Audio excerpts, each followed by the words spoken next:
Assalamualaikum warahmatullahi wabarakatuh. Alhamdulillahirabbil alamin wassalatu wassalamu ala asrafil anbiya'i wal mursalin wa ala alihi wa sahbihi ajma'in. Allahumma shalli ala Muhammad wa ala ali Muhammad. Alhamdulillah, kita bersyukur kepada Allah Subhanahu wa taala yang senantiasa masih memberikan kita kesehatan, kesempatan sehingga kita dapat melanjutkan pembahasan kita pada kitab Riyadhus Shalihin, di mana pada kali ini kita akan membahas bab tentang banyaknya jalan kebaikan. Kita lanjut saja pada hadis yang pertama dari Abu Dzar Jundub bin Junadah radhiyallahu anhu. Dia berkata, aku bertanya kepada Rasulullah sallallahu alaihi wasallam, amalan apakah yang paling utama? Beliau menjawab, beriman kepada Allah dan jihad fi sabilillah. Aku bertanya lagi, budak seperti apakah yang paling utama untuk dimerdekakan? Beliau menjawab, budak yang paling dicintai oleh tuannya dan termahal harganya. Kemudian aku bertanya, jika aku tidak mampu melakukannya, beliau bersabda, engkau membantu orang yang fakir atau orang yang tidak mampu bekerja. Aku bertanya lagi, bagaimana jika aku tidak mampu untuk menunaikannya? Sebagian pekerjaan.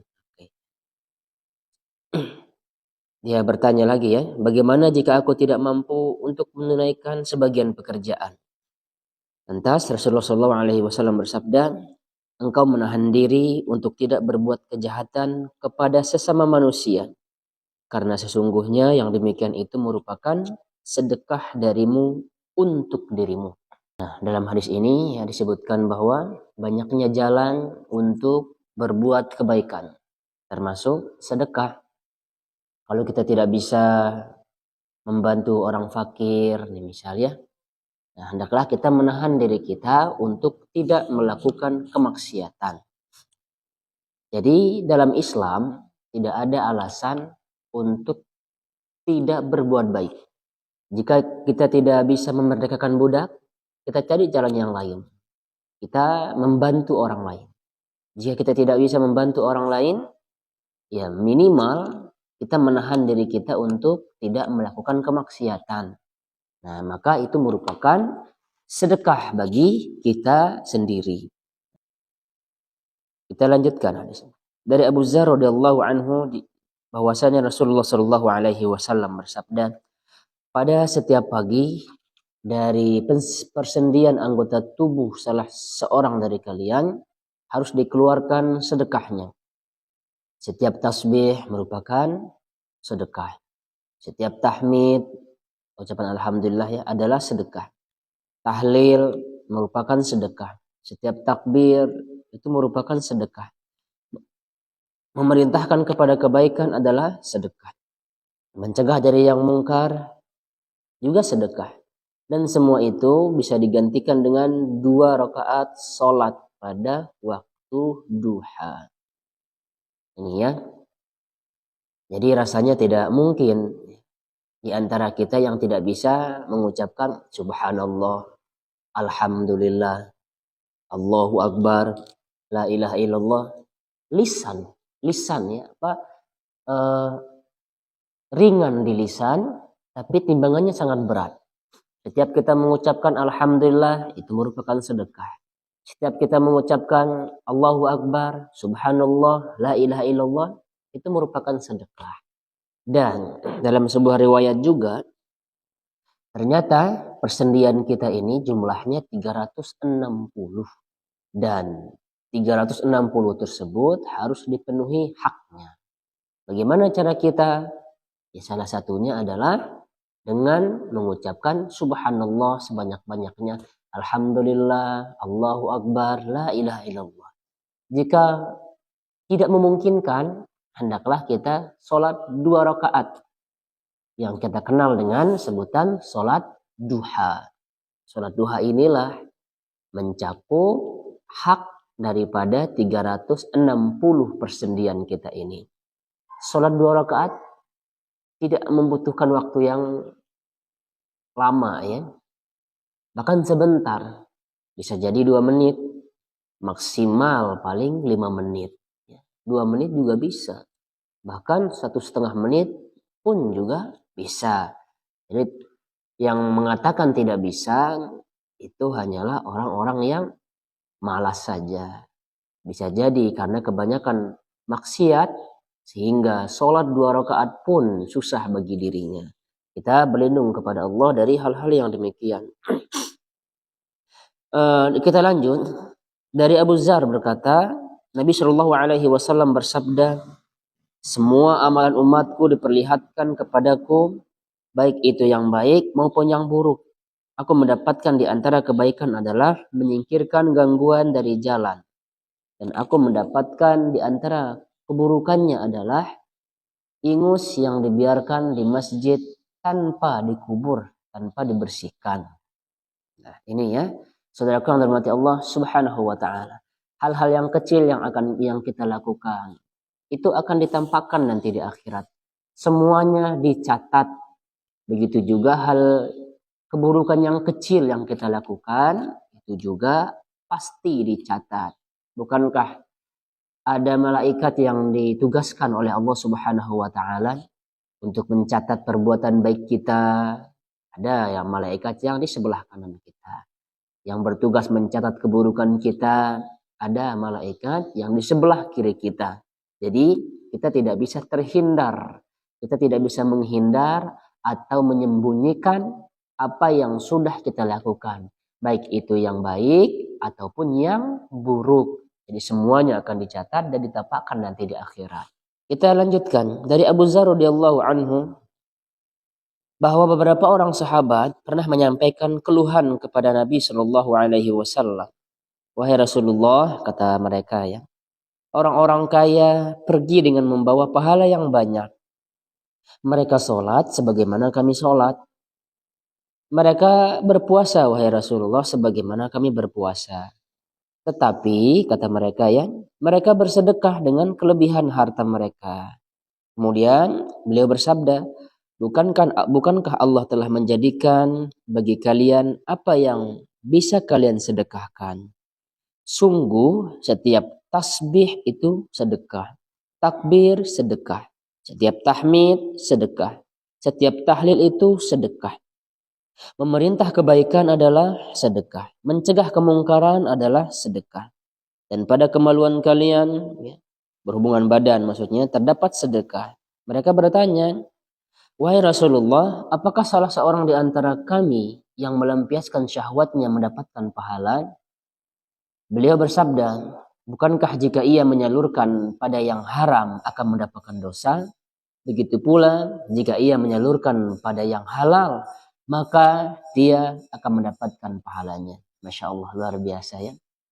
Nah, ini juga termasuk bagaimana semangatnya para sahabat untuk mendapatkan pahala. Untuk mendulang pahala sebanyak-banyaknya. Tetapi mereka mengeluh. Mereka mengeluhkan orang-orang yang kaya. Bukan mengeluh, bukan iri kepada harta mereka, bukan. Mereka yang bertanya kepada Rasulullah ini iri kepada orang-orang kaya yang bisa bersedekah. Ini sebenarnya ya, yang mereka iri. Dalam sebuah riwayat juga disebutkan bahwa ketika para sahabat mengamalkan subhanallah, alhamdulillah, Allahu akbar, la ilaha illallah, ternyata kedengaran juga dari kalangan orang-orang yang kaya dan mereka mengamalkannya. Lalu kemudian sahabat-sahabat ini mengadukan lagi kepada Rasulullah. Wahai Rasulullah, sesungguhnya mereka juga mengamalkan apa yang kami amalkan. Lantas Rasulullah SAW tersenyum dan mengatakan, begitulah ya rahmat Allah kepada orang-orang yang dikehendakinya. Yang artinya, begitulah Allah memberikan kebaikan kepada siapa yang dia kehendaki. Sebenarnya apa yang kita ambil dari hadis ini? Yang kita bisa ambil adalah semangatnya para sahabat untuk mendulang pahala sebanyak-banyaknya. Dari Abu Dzar radhiyallahu anhu dia berkata, Nabi Shallallahu Alaihi Wasallam bersabda, janganlah sekali-kali meremehkan suatu kebaikan, walaupun hanya dengan menemui saudaramu dengan wajah yang cerah. Kita berjumpa dengan saudara kita, ucapkan salam dengan wajah yang cerah, maksudnya kita tersenyum. Itu pun merupakan sedekah. Gampang sekali ya kita dapat pahala dalam Islam ini. Kita lanjutkan. Dari Abu Hurairah radhiyallahu anhu, dia berkata, Rasulullah shallallahu alaihi wasallam bersabda, bagi setiap ruas persendian tubuh manusia harus dikeluarkan sedekah pada setiap hari ya selama matahari terbit. Berbuat adil pada dua orang berselisih merupakan sedekah. Membantu seseorang menaiki kendaraan itu merupakan sedekah juga. Perkataan yang baik merupakan sedekah. Setiap langkah yang digunakan untuk menuju ke masjid, dia sholat begitu, itu merupakan sedekah. Dan memungut sesuatu yang mengganggu di jalan merupakan sedekah. Itu dia, banyak sekali hadis-hadisnya ya. Ini merupakan motivasi bagi orang-orang yang berpandangan bahwa sedekah itu hanya dengan harta. Jadi perlu diketahui bahwa tidak melulu dengan harta kita harus bersedekah, tidak ya. Tetapi kita mengambil sesuatu yang membahayakan di jalan itu, kita singkirkan, itu merupakan sedekah. Dari Abu Hurairah radhiyallahu anhu, dari Nabi Shallallahu alaihi wasallam bersabda, iman itu mempunyai 70 atau 60 lebih cabang. Yang paling utama adalah ucapan la ilaha illallah, dan yang paling rendah adalah menyingkirkan gangguan dari jalan. Sedangkan malu adalah cabang dari iman. Tetapi ada orang yang salah mempergunakan kata malu ini. Ketika dia disuruh untuk sholat, katanya malu. Diajak untuk pergi ke kajian atau majelis ilmu, katanya dia malu. Disuruh untuk baca Al-Quran, hayu bareng-bareng, kita mulai dari Iqra saja, nggak apa-apa. Katanya malu. Nah ini bukan tempatnya ya. Kata-kata malu ini walaupun disebutkan bahwa itu merupakan cabang dari iman, nah, tapi jangan salah diaplikasikan.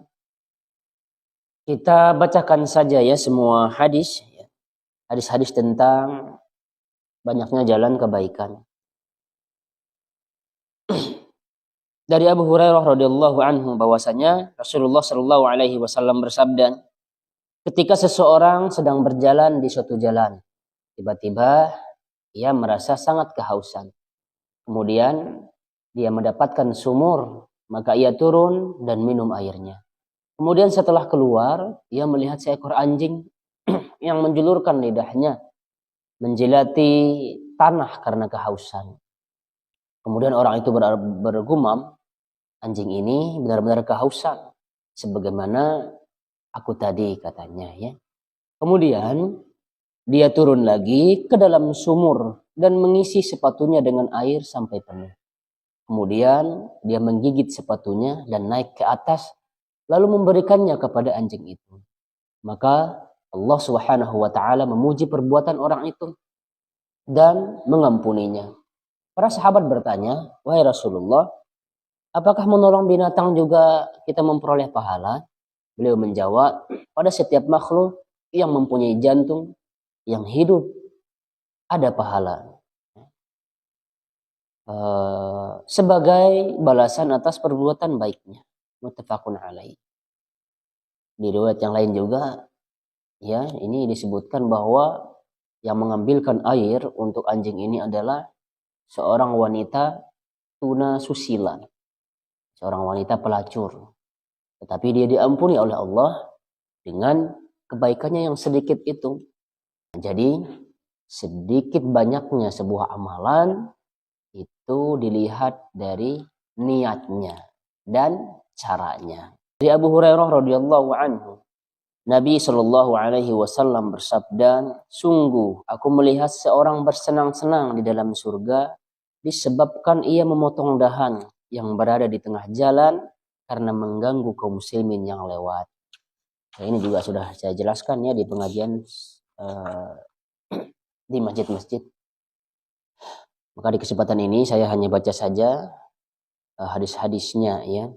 Dari Abu Hurairah radhiyallahu anhu, dia berkata, Rasulullah Shallallahu Alaihi Wasallam bersabda, barang siapa yang berwudu dengan sempurna, kemudian mendatangi sholat Jumat, memperhatikan khutbah dan diam, maka diampunilah dosa-dosa yang dikerjakan antara hari itu sampai hari Jumat berikutnya.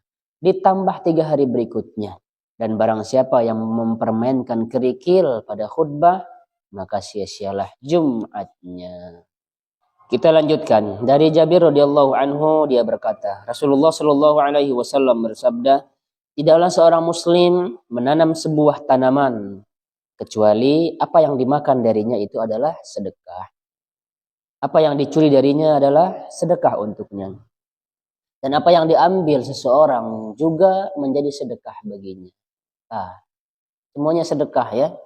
Nah, yang pada intinya hadis-hadis yang banyak ini mengajarkan kita atau menunjukkan kepada kita bahwa mudahnya jalan untuk melakukan kebaikan. Jadi tidak ada alasan lagi bagi kita untuk tidak melakukan kebaikan. Semua, kita tidak punya harta, cukup kita melihat gangguan-gangguan yang ada di jalan raya, kita singkirkan. Walaupun dengan kaki kita juga kita kepinggirkan, itu nggak apa-apa ya. Itu merupakan sedekah bagi kita. Tidak juga kita menemukan hal-hal yang mengganggu orang di jalanan, cukup kita baca, banjiri lisan kita untuk memperbanyak berzikir. Subhanallah, alhamdulillah, la ilaha illallah, Allahu akbar, la haula wala quwata illa billah. Salawat, Allahumma shalli ala Muhammad wa ala ali Muhammad. Senyum kepada saudara kita, mengucapkan salam kepada saudara kita, itu merupakan kebaikan dan sedekah bagi kita. Sekali lagi, saudaraku yang dirahmati Allah Subhanahu wa taala.